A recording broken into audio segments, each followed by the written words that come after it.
Chicago, Illinois, 16 de julho de 1920. Há uma única palavra maravilhosa tentando se desenvolver em nós. Essa palavra é consciência. Eu a amo. É uma palavra maravilhosa. Consciência significa aquilo que a alma conhece, não aquilo em que você acredita ou aquilo sobre o que você tem fé existente ou que você espera, mas aquilo que a alma provou, que a alma conhece, sobre a qual a alma repousa. Bendito seja Deus, que se tornou concreto em sua vida. Consequentemente, o propósito de Deus e o propósito da religião real é criar na natureza do homem uma consciência de Deus. A igreja que conseguir criar o mais alto grau de consciência de Deus na alma do homem viverá mais tempo no mundo. O único modo e possibilidade de perpetuar uma igreja no mundo para sempre é levar as almas das pessoas à medida plena da consciência de Deus, da qual Jesus Cristo desfruta. É bom não apenas ser bom, mas saber por que você é bom. Só ser americano não é uma coisa boa. Bom é saber por que você é americano. Coisa boa é não ser só cristão, mas saber por que você é cristão e saber por que a consciência cristã é superior a todas as outras consciências conhecidas. Eu quero declarar que o cristianismo é superior a qualquer outra forma de religião debaixo do céu e em toda a terra. Que nenhuma outra religião debaixo do céu tem a mesma consciência de Deus ou os mesmos meios de produzir uma consciência de Deus que o cristianismo possui. Em 1893, nesta cidade, foi realizada a Grande Feira Mundial de Chicago. Entre as atrações da feira havia um congresso sobre as religiões. Todas as religiões do mundo foram convidadas a enviar seus representantes e apresentar sua religião em particular para o bem de todos. Muitos consideraram uma grande calamidade o fato de as diversas formas de filosofia oriental terem sido assim introduzidas neste país. Eu nunca me senti assim. Eu sempre pensei que, se o cristianismo não pudesse demonstrar sua superioridade sobre todas as outras religiões, então não poderia ter o lugar e o poder que Jesus Cristo disse que o cristianismo tinha no mundo. Mas o resultado desse congresso das religiões foi que o cristianismo foi tão mal apresentado que os filósofos indianos dominaram a coisa toda e na mente de milhares de pessoas que ouviram ficou a crença de que o conhecimento deles de Deus, das leis de Deus e das leis da vida eram maiores do que os cristãos possuíam. E companheiros cristãos, ali começou em minha alma uma oração para que o Deus Todo-Poderoso revelasse qual é o verdadeiro segredo do cristianismo real. Para que nesse mundo os cristãos se tornem reis e sacerdotes e demonstrem a superioridade da religião do Filho de Deus sobre todas as outras em toda a terra. Nos últimos anos fui para a África do Sul. Foi em um momento de interesse peculiar na história deste país, logo após a Guerra dos Boeres. A grande indústria lá é a mineração. 1/4 do ouro do mundo vem de Joanesburgo e dos seus arredores. Os diamantes do mundo vêm da África do Sul e os Estados Unidos são o maior mercado de diamantes em todo o planeta. Quando a Guerra dos Boeres começou, os povos nativos ficaram tão assustados com a guerra entre os homens brancos que, quando o conflito acabou, ficou estabelecido que eles não poderiam mais persuadir os nativos a abrirem de novo as minas. O resultado foi que, para ter as indústrias estabelecidas novamente, tiveram que ir à China e conseguir 200 mil chineses para colocá-los para trabalhar abrindo as lojas, as minas e todas as outras indústrias. Esses chineses vieram em colônias reais. Alguns eram confucionistas, alguns eram budistas, alguns eram brahmanes, alguns representavam outras formas de filosofia. Trouxeram seus sacerdotes e seus sacerdotes ministravam a eles. Ao mesmo tempo, havia na África do Sul 1,5 milhão de indianos orientais. Estes representavam todos os cultos da Índia. Eles se queixavam de que não estavam sendo bem tratados. O governo britânico, então, foi até a Índia e importou uma grande comitiva de sacerdotes budistas, brahmanes, yogis e todo o resto deles e vieram para a África do Sul para ajudar seu povo. Eu tinha um amigo judeu, o Rabino Hertz, que ficou famoso por causa da sua influência sobre os britânicos durante a guerra. Havia também um padre católico romano, Padre Bryant, um homem maravilhoso. Ouvi o Dr. Hertz fazer uma série de palestras sobre os Salmos de Davi, que considero o melhor daquele personagem que já ouvi. Um dia ele me perguntou: alguma vez já lhe ocorreu que incrível congresso de religiões poderia ser organizado neste país? Colocaria aquele de Chicago de 1893 no bolso. Eu disse, eu pensei nisso, mas não tenho conhecimento suficiente entre esses outros homens para organizá-lo. Mas é claro que, de bom grado, eu ajudaria. Então o evento acabou acontecendo. Nós nos reuníamos uma vez por semana. Eles ficavam sentados no chão a noite toda no estilo oriental, cada sacerdote com o seu intérprete. Daríamos ao indivíduo uma noite inteira se ele quisesse ou 2 noites se preferisse, contanto que estivesse disposto a contar o próprio segredo da sua alma, demonstrar da melhor forma a profundidade de sua religião peculiar e a consciência de Deus que ela produzia. Não eram os detalhes da sua religião que procurávamos, mas a alma dela e a consciência que possuía. Ouvimos o sacerdote budista indiano numa noite e o sacerdote budista chinês na noite seguinte, o sacerdote confucionista indiano em outra noite e o sacerdote confucionista chinês na noite seguinte, o sacerdote brahmane indiano numa noite e o sacerdote brahmane chinês na noite seguinte, e continuávamos. Por fim, chegou a noite em que o Dr. Hertz, o rabino judeu, deveria trazer o segredo da religião judaica e contar tudo sobre Deus que a religião judaica revelava, além da consciência de Deus, produzida pelos ensinamentos mosaico e profético. Você já parou para pensar que, em toda a história religiosa, os profetas judeus conheciam mais sobre Deus do que todos os filósofos da Terra juntos? Eles superaram todos os outros dos antigos no conhecimento de Deus, dos seus caminhos e poder. Eles deram à sua época e à sua geração uma revelação de Deus como o mundo nunca conheceu. Pare e pense nas maravilhas de Deus que o Antigo Testamento revelou. Pensar nestas maravilhas chega a quase estupeficar a alma do cristianismo moderno. Quando os israelitas estavam viajando pelo deserto, Deus evitou o processo de decomposição dos seus próprios sapatos e roupas, e eles os usaram continuamente por 40 anos. Pense na maravilha disso, parar o processo de desgaste. Daí alguém se pergunta se é possível deter o processo de decadência na vida de um homem. Sim, bendito seja Deus. Jesus Cristo cessou o processo da morte pelo poder de Deus, através da introdução da vida e do Espírito de vida em Jesus Cristo, dando ao homem a vida eterna. Pense novamente no velho profeta que, quando perderam o machado na água e foram até ele perturbados, ele pegou um graveto e o segurou em suas mãos. Para quê? Até que aquele graveto ficasse magnetizado pelo Espírito e poder de Deus. E quando ele o jogou na água, o ferro do machado subiu ao encontro do galho. Pense novamente no profeta quando ele foi chamado a ver o menino morto. Ele disse ao seu servo, pegue o meu cajado, o cajado que ele carregava, vá diante de mim, coloque-o sobre o rosto do menino. Para quê? Porque ele carregou tanto aquele cajado com as suas mãos ungidas por Deus, que o próprio cajado ficou impregnado com a vida e poder de Deus. Então, o servo foi adiante e havia o suficiente de Deus naquele cajado para manter a vida e o espírito ali, até que ele chegasse e chamasse a criança à vida pelo poder de Deus. Mais tarde, estavam enterrando um homem e, na pressa, abriram o túmulo de Eliseu, e quando o morto tocou seus velhos ossos cheios de Deus, voltou à vida. Havia o suficiente de Deus nos velhos ossos para trazer o morto de volta à vida. Bendito seja Deus. Você diz, bem, como o cristianismo pode demonstrar algo além disso? Quando ouvi o Dr. Hertz, meu coração perguntou, querido Deus, quando chegar a minha vez de revelar o que é o cristianismo, o que vou dizer que vai revelar o cristianismo como superior às dispensações judaicas e à consciência de Deus produzida nas almas dos profetas? Das 8 da noite até as 4:30 da manhã, o Dr. Hertz derramou sua alma em uma maravilhosa torrente de revelação de Deus, como minha alma nunca tinha ouvido.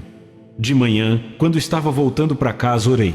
Deus, em nome de Jesus, quando chegar a próxima quinta-feira à noite e for a minha vez de mostrar Jesus Cristo, o que vou dizer para superar a revelação de Deus que Ele deu? Eu busquei literaturas cristãs para isso. Eu tinha procurado nas bibliotecas do mundo, não consegui encontrar nos escritos dos antigos padres cristãos, procurei na palavra de Deus. Vi alguns flashes, mas de alguma forma aquilo não se aquietava na minha alma. Eu decidi que havia apenas um caminho. Eu me entreguei ao jejum e à oração e esperei em Deus. Um dia, no silêncio, Deus me contou o segredo.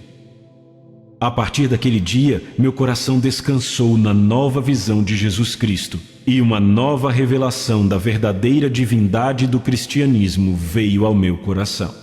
Então chegou a minha vez, e eu me sentei e revisei por horas com cuidado, passo a passo, a consciência que os filósofos e sacerdotes demonstraram como pertencente às suas respectivas religiões, e finalmente a maravilhosa consciência que o Dr. Hertz mostrou como pertencente à dispensação mosaica. Oh, bendito seja Deus, existe um segredo em Jesus Cristo. O cristianismo é todo sobrenatural, cada pedacinho. As filosofias são naturais, a dispensação mosaica e sua revelação era sobrenatural, mas sua revelação não teve o alto grau de superação da consciência que pertence ao cristianismo. Você pode dar a volta ao mundo e não encontrará um em 100.000 que possa dizer qual é o verdadeiro segredo do cristianismo, o que o torna superior a todas as outras religiões. Você diz, é o Espírito Santo? Bem, os profetas tinham o Espírito Santo. Não há registro mais maravilhoso dado do que os registros do Antigo Testamento.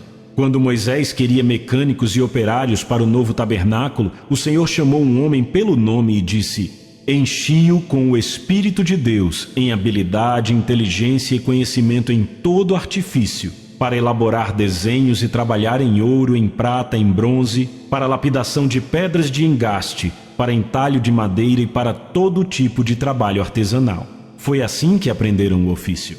Mais tarde, eles estavam se preparando para a construção do Templo de Salomão. Esse templo é uma das 7 maravilhas do mundo.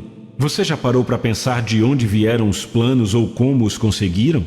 O velho Davi nos diz que Deus lhe deu os planos do templo por escrito, enquanto o Espírito de Deus estava sobre mim, diz ele, e ele escreveu os detalhes.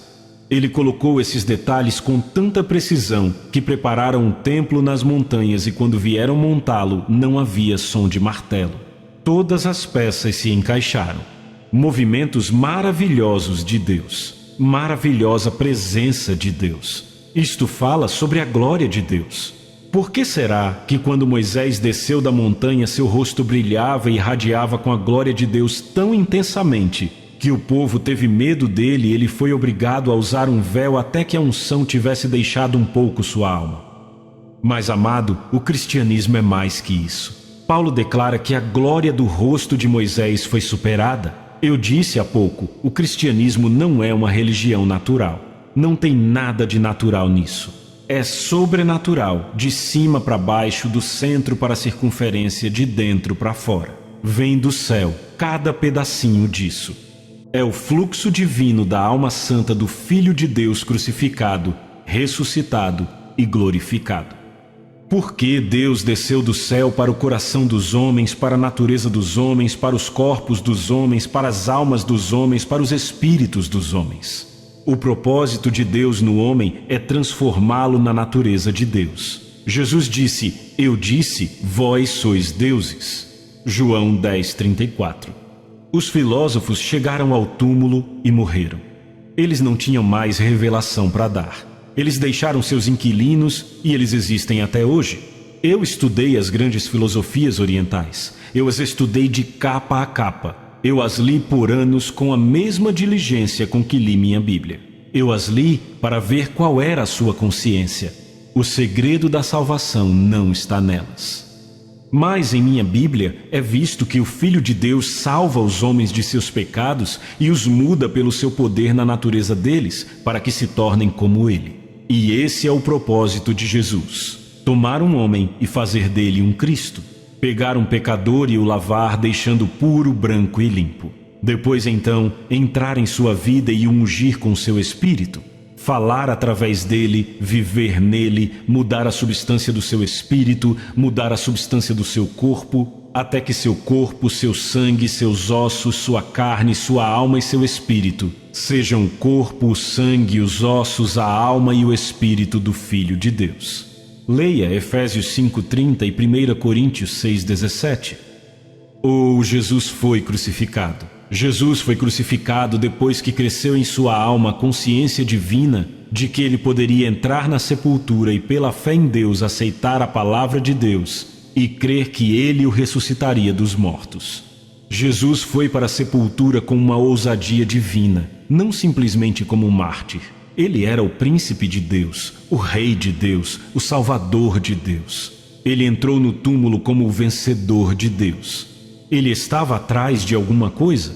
Ele foi atrás do poder da morte e o conquistou. Levou o cativo e saiu da sepultura proclamando sua vitória sobre a morte. Não mais está se curvando diante do poder maldito que havia sido gerado pelo pecado. Este poder já lhe era cativo. Não há mais medo do inferno. Você está ouvindo isso? Não há mais medo do inferno depois que Jesus Cristo saiu do túmulo.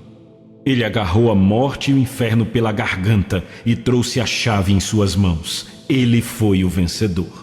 Quando ele saiu da sepultura, veio trazendo aquele maravilhoso espírito de triunfo celestial que foi gerado na alma de Jesus, porque ele não havia falhado. Ele tinha ido e feito. Não era mais um ter, não era mais uma fé. Agora era um conhecimento, a consciência de Deus em seu coração.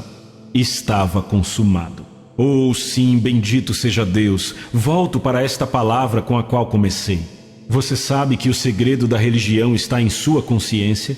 O segredo do cristianismo está na consciência que ele produz em sua alma. O cristianismo produz uma consciência mais elevada do que qualquer outra religião no mundo. Nenhuma outra religião no mundo ou outra revelação do verdadeiro Deus é igual a ela. É a mais alta e a mais sagrada. Ela vem respirando, latejando e queimando diretamente do coração do glorificado Filho de Deus. Ela vem respirando, batendo, queimando e latejando na sua natureza e na minha. Bendito seja Deus. Então, essa é a razão pela qual eu amo a religião do Senhor e Salvador Jesus Cristo. Esta é a razão pela qual a cruz do Calvário é um lugar sagrado. Esta é a razão pela qual a conquista do Filho de Deus nas regiões da morte faz o coração de um homem palpitar. Esta é a razão pela qual ele reuniu seus discípulos e, como se não pudesse esperar, ele disse: deixe-me soprar em vocês, vão neste poder. Todo poder é dado a mim, tanto no céu como na terra, portanto vão. Estes sinais seguirão. Expulsem demônios, falem em novas línguas, curem os enfermos. Amém. Naqueles primeiros séculos do cristianismo, ele não veio ao mundo se desculpando. Ele veio para destruir os poderes das trevas e desfazer as obras do diabo, e ele viveu em santo triunfo. Consciência de cura. Eu estou indo para a história do Antigo Testamento. É surpreendente o quão ignorantes as pessoas são da palavra de Deus. Deus fez um pacto de cura com os filhos de Israel depois que eles atravessaram o Mar Vermelho, e eles viveram sob aquele pacto 450 anos ininterruptos. Nunca houve um israelita por 450 anos, de acordo com o registro, exceto Asa, que precisou de uma dose de remédio. Um desviado se afastou de Deus e chamou os médicos como os pagãos faziam. Mas o povo confiou em Deus e somente em Deus por 450 anos, ou até que Salomão entrou na poligamia. Ele desceu ao Egito e se casou com as esposas egípcias que trouxeram consigo os médicos pagãos. Finalmente, toda a nação havia caído em desgraça e voltado novamente a tomar seus comprimidos, remédios e drogas, exatamente como fazem alguns pagãos pentecostais. Você quer entrar no território de Deus? Pare com isso. Isto pertence ao diabo e aos pagãos e ao grande mundo incrédulo. Quando você vê aqueles relâmpagos sagrados da chama celestial de vez em quando na vida de uma pessoa, como vemos sobre nossa irmã Éter quando alguém é curado, é porque a consciência dela e a de Cristo são uma só. Ela está fundida em Deus. Vi uma mulher morrendo sufocada ser curada em 30 segundos quando a senhora Éter expulsou o demônio dela. A chama de Deus, o fogo do Espírito, 10 segundos de conexão com Cristo Todo-Poderoso no trono de Deus. Este é o segredo disso. Como eu gostaria de colocar vocês em contato com o Filho de Deus por 5 minutos. Eu gostaria de ver os raios e relâmpagos de Deus descendo por 10 minutos. Eu me pergunto o que aconteceria. Há alguns meses eu estava fora da cidade de Spokane e quando voltei descobri que minha esposa não estava em casa. Era a hora de sair para o meu culto da tarde. Então, alguém entrou e disse: sua secretária, a senhora Graham, está à beira da morte e sua esposa está com ela. Quando cheguei lá, a esposa de um dos meus ministros me encontrou na porta e disse: "Você chegou tarde demais." Quando entrei, encontrei o ministro saindo da sala. Ele disse: "Ela já não respira há bastante tempo." Mas quando eu olhei para aquela mulher e pensei em como Deus Todo-Poderoso 3 anos antes a havia tirado da morte depois que seu útero, ovário e trompas foram removidos em operações, em como o Deus Todo-Poderoso os devolveu para ela, em como depois disso ela havia se casado e dado à luz, meu coração ardeu. Eu tirei aquela mulher daquele travesseiro e pedi a Deus que os relâmpagos do céu explodissem o poder da morte e a libertassem. Eu ordenei que ela voltasse e ficasse, e ela voltou depois de não respirar por 23 minutos. Ainda não aprendemos a manter contato com os poderes de Deus. De vez em quando, nossa alma se eleva e vemos a chama de Deus realizar uma maravilha ou outra. Mas, amado, Jesus Cristo viveu na presença de Deus cada hora do dia e da noite. Nunca uma palavra saiu da boca de Jesus Cristo além do que era a palavra de Deus. As palavras que eu vos falo são espírito e são vida. Quando você e eu estamos perdidos no Filho de Deus e o fogo de Jesus queima em nossos corações como queimam no dele, nossas palavras são as palavras da vida e do Espírito e não a morte nelas. Mas, amado, estamos a caminho. Eu li a história da igreja porque meu coração estava buscando a verdade de Deus. Eu testemunhei com meus próprios olhos a manifestação mais surpreendente do poder psicológico. Conheci um iogue indiano que se ofereceu para ser enterrado por 3 dias e saiu do túmulo bem inteiro. Eu vi estas coisas e disse: acontecem apenas no plano psicológico. Além disso, está o plano espiritual e a maravilhosa grandeza do Espírito Santo de Deus. Se Deus se apoderar do meu espírito por 10 minutos, Ele pode fazer algo 10.000 vezes maior que isso. Ora, Jesus foi o triunfante. Você já parou para pensar em Jesus no trono de Deus? Eu gosto de pensar no Cristo do século XX, não no Jesus que viveu no mundo 2000 anos atrás. Não o Jesus humilhado, não Jesus morrendo na cruz por causa do meu pecado, mas o glorificado e exaltado Filho de Deus no trono de Deus que permanece declarando: estive morto, mas eis que estou vivo para todo sempre e tenho as chaves da morte e do inferno. Bendito seja Deus. E esse é o Cristo que sopra seu poder na sua alma e na minha. Essa é a consciência que é inspirada do céu no Espírito Santo chegando ao seu coração. Amém. Deus propôs que a igreja cristã deveria ser a personificação do Filho de Deus vivo e bendito. Cristo não vivendo em um templo, Jesus, mas em multidões de templos. Os corpos daqueles que se renderam a Deus em sagrada consagração. A verdadeira igreja de Deus, não apenas no nome, mas em poder.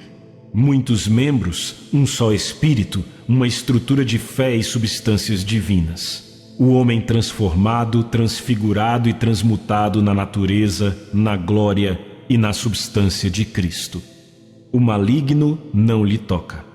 Quando o Espírito de Deus irradiou do homem Jesus, o quão perto você acha que era possível que o espírito do maligno chegasse dele? Eu acredito que era impossível que o maligno se aproximasse dele. O Espírito de Deus é tão destrutivo para o mal quanto criativo para o bem. Tenho certeza de que Satanás falou com Jesus de uma distância segura. O verdadeiro cristão é um homem separado. Ele está separado para sempre para Deus em todos os departamentos da sua vida.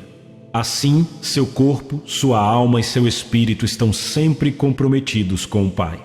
A partir do momento em que ele se compromete com Deus, seu corpo está absolutamente nas mãos de Deus, bem como seu espírito e alma. Ele não pode ir a outro poder para encontrar ajuda ou cura. Uma consagração a 100 por 1 tira o indivíduo para sempre das mãos de todos, menos da de Deus.